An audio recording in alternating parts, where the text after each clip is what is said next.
नमस्कार दोस्तों, मेरा नाम है Akhilanand Singh. Biological basis of life series के दूसरे वीडियो में आपका स्वागत है। यह video series UPSC anthropology optional paper 1 के टॉपिक 1.7 को ध्यान में रखकर बनाई गई है। इस सीरीज़ के पहले वीडियो में हमने सेल ऑर्गेनेल्स की बात की थी। इस वीडियो में हम प्रोटीन सिंथेसिस को समझेंगे। प्रोटीन सिंथेसिस सेल्स के अंदर संपन्न होने वाली एक अत्यंत जटिल प्रक्रिया होती है। इस वीडियो में हम इस प्रक्रिया के मुख्य बिंदुओं पर चर्चा करेंगे।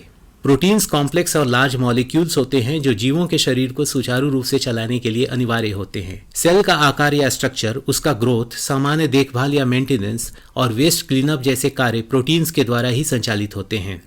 हम जानते हैं कि हार्मोन शरीर के अंदर की विभिन्न जैविक क्रियाओं को आरंभ करने का संकेत देते हैं और एंजाइम्स उन क्रियाओं की गति बढ़ाने या घटाने का कार्य करते हैं। ये हार्मोन्स और एंजाइम्स भी मूलतः प्रोटीन्स ही होते हैं, इसलिए यह जानना आवश्यक है कि हमारे शरीर में प्रोटीन्स कैसे बनते हैं। सेल्स के अंदर प्रोटीन निर्माण की क्षमता होती है। प्रोटीन निर्माण की उस प्रक्रिया को प्रोटीन सिंथेसिस कहते हैं। Protein synthesis at a glance. Protein synthesis की प्रक्रिया डीएनए, आरएनए और कई एंजाइम्स के द्वारा संपन्न की जाती है। इस प्रक्रिया के 2 स्टेजेस होते हैं जिन्हें ट्रांसक्रिप्शन और ट्रांसलेशन के नाम से जाना जाता है। हमारे डीएनए में स्थित जीन्स में अलग अलग प्रकार के प्रोटीन्स को बनाने की विधियां लिखी होती हैं। ट्रांसक्रिप्शन की प्रक्रिया में ये इंस्ट्रक्शंस डीएनए के जीन्स से पढ़कर आरएनए के एक मॉलिक्यूल में लिख लिए जाते हैं। आरएनए के इस मॉलिक्यूल को मैसेंजर आरएनए या एमआरएनए कहा जाता है। ट्रांसक्रिप्शन की यह प्रक्रिया सेल के न्यूक्लियस में संपन्न होती है। यह एमआरएनए न्यूक्लियस से निकलकर राइबोसोम तक पहुंचता है, जहां प्रोटीन सिंथेसिस का दूसरा चरण संपन्न होता है, जिसे ट्रांसलेशन कहते हैं। ट्रांसलेशन के अंत में पॉलीपेप्टाइड्स की एक चेन प्राप्त होती है जो प्रोटीन्स का प्रारंभिक प्रारूप होती है। यह पॉलीपेप्टाइड्स चेन प्रोटीन्स की फाइनल पैकेजिंग के लिए गोल्जी बॉडी में भेज दी जाती है। Transcription process. ट्रांसक्रिप्शन की प्रक्रिया न्यूक्लियस के अंदर संपन्न होती है। इस प्रक्रिया के आरंभ में एंजाइम डीएनए हेलिकेज डीएनए के उस भाग को अनवाइंड करता है जिसमें प्रोटीन निर्माण के निर्देश लिखे रहते हैं। अनवाइंडिंग की क्रिया डीएनए के नाइट्रोजेनस बेसेस को एक्सपोज कर देती है। इन एक्सपोज बेसेस के आधार पर न्यूक्लियस में स्थित free RNA nucleotides complementary pairing के हिसाब से इकट्ठा होते हैं। स्क्रीन पर दिए गए रेखाचित्र में डीएनए स्ट्रैंड के बेसेस CTGAC के बदले आरएनए के वो न्यूक्लियोटाइड्स इकट्ठा किए जाते हैं जिनमें कॉम्प्लीमेंट्री बेसेस हों। क्योंकि C का कॉम्प्लीमेंट्री बेस G होता है, इसलिए आरएनए ट्रांसक्रिप्ट में पहला बेस G चुना जाता है। आरएनए ट्रांसक्रिप्ट का दूसरा बेस A चुना जाता है डीएनए के बेस T के बदले में। इसी प्रकार G के बदले में C और A के बदले में आरएनए का कॉम्प्लीमेंट्री बेस U यानी यूरासिल चुना जाता है।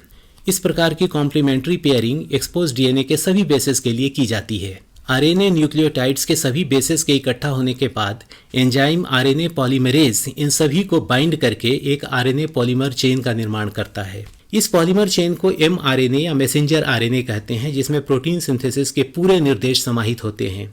इसके बाद एमआरएनए का स्ट्रैंड डीएनए से अलग हो जाता है। इस एमआरएनए मॉलिक्यूल में अभी भी कुछ अवांछित हिस्से होते हैं जिनका प्रोटीन सिंथेसिस में कोई उपयोग नहीं होता है। इन हिस्सों को स्प्लाइसिंग की प्रक्रिया के द्वारा हटा दिया जाता है, जिससे एमआरएनए का मॉलिक्यूल और भी कॉम्पैक्ट हो जाता है। यह कॉम्पैक्टेड एमआरएनए मॉलिक्यूल अब इतना छोटा हो जाता है कि यह आसानी से न्यूक्लियर पोर्स से निकलकर आगे की प्रक्रिया के लिए राइबोसोम से मिल सके। Role of tRNA in protein synthesis.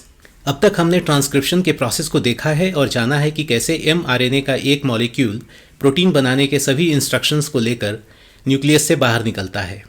Protein synthesis का अगला स्टेप ट्रांसलेशन का प्रोसेस है, मगर उसे समझने से पहले हमें टीआरएनए या ट्रांसफ़र आरएनए के विषय में थोड़ी जानकारी इकट्ठा कर लेनी चाहिए, क्योंकि इनकी ट्रांसलेशन प्रोसेस में महत्वपूर्ण भूमिका होती है और इनके बारे में हमने इस वीडियो सीरीज़ के पहले वीडियो में भी चर्चा नहीं की थी। स्क्रीन पर आप टीआरएनए मॉलिक्यूल की 2 इमेजेस देख रहे हैं। हर एक टीआरएनए मॉलिक्यूल में 3 न्यूक्लिक एसिड के बेसेस होते हैं जो एमआरएनए के 3 बेसेस के साथ कॉम्प्लीमेंट्री पेयरिंग करते हैं। एमआरएनए के 3 बेसेस के ट्रिपलेट को कोडॉन्स और टीआरएनए के ट्रिपलेट बेसेस को एंटीकोडॉन्स कहते हैं। हर एक टीआरएनए मॉलिक्यूल के एक सिरे पर एमिनो एसिड का एक मॉलिक्यूल होता है। टीआरएनएज साइटोप्लाज्म में तैरते रहते हैं। टीआरएनएज ही प्रोटीन सिंथेसिस के लिए आवश्यक एमिनो एसिड की सप्लाई करते हैं। आइए अब ट्रांसलेशन के प्रोसेस को समझें। एमआरएनए का मॉलिक्यूल न्यूक्लियस से निकलकर किसी एक राइबोसोम से जुड़ जाता है। ट्रांसलेशन की पूरी प्रक्रिया एमआरएनए, राइबोसोम और टीआरएनए के बीच ही संपन्न होती है। राइबोसोम एमआरएनए के बेसेस के बीच से गुजरता है और इस क्रम में mRNA के 3-3 बेसेस वाले कोडॉन्स को मैचिंग tRNA मॉलिक्यूल के एंटी कोडॉन्स के साथ कॉम्प्लीमेंट्री पेयरिंग के अंदाज में जोड़ता जाता है। स्क्रीन पर दिए गए इमेज को गौर से देखें तो आप पाएंगे कि mRNA के कोडॉन्स A, G और U के साथ वह tRNA मॉलिक्यूल जुड़ता है जिसमें एंटी कोडॉन्स U, C और A हैं। इसी प्रकार mRNA के अगले बेस ट्रिपलेट C, G और U के साथ वह tRNA मॉलिक्यूल जुड़ता है जिसमें एंटी कोडॉन्स G, C और A होते हैं। mRNA के साथ tRNA मॉलिक्यूल की पेयरिंग के बाद tRNA का एमिनो एसिड निकालकर tRNA को रिलीज कर दिया जाता है। यह क्रिया mRNA के सभी कोडॉन ट्रिपलेट्स के साथ की जाती है। इस क्रिया के अंत में एमिनो एसिड्स के जमा मॉलिक्यूल्स को एक पेप्टाइड बॉन्ड के द्वारा जोड़ दिया जाता है, जिससे एमिनो एसिड्स की एक पॉलीपेप्टाइड श्रृंखला तैयार होती है। यह पॉलीपेप्टाइड चेन निर्माणाधीन प्रोटीन का प्रारंभिक प्रारूप होती है। आवश्यकतानुसार इस पॉलीपेप्टाइड चेन को पैकेजिंग और मॉडिफिकेशन के लिए सेल के ऑर्गेनेल गोल्जी बॉडी में भेज दिया जाता है, जहां यह प्रोटीन के अंतिम उत्पाद का रूप लेती है। इस वीडियो में हमने प्रोटीन सिंथेसिस को समझा। इस वीडियो सीरीज़ के अगले वीडियोस में हम डीएनए रेप्लिकेशन, सेल डिवीजन और जीन म्यूटेशन के बारे में बातें करेंगे। आशा करता हूँ कि आपको यह वीडियो पसंद आया होगा। शीघ्र मिलूंगा आपसे। धन्यवाद।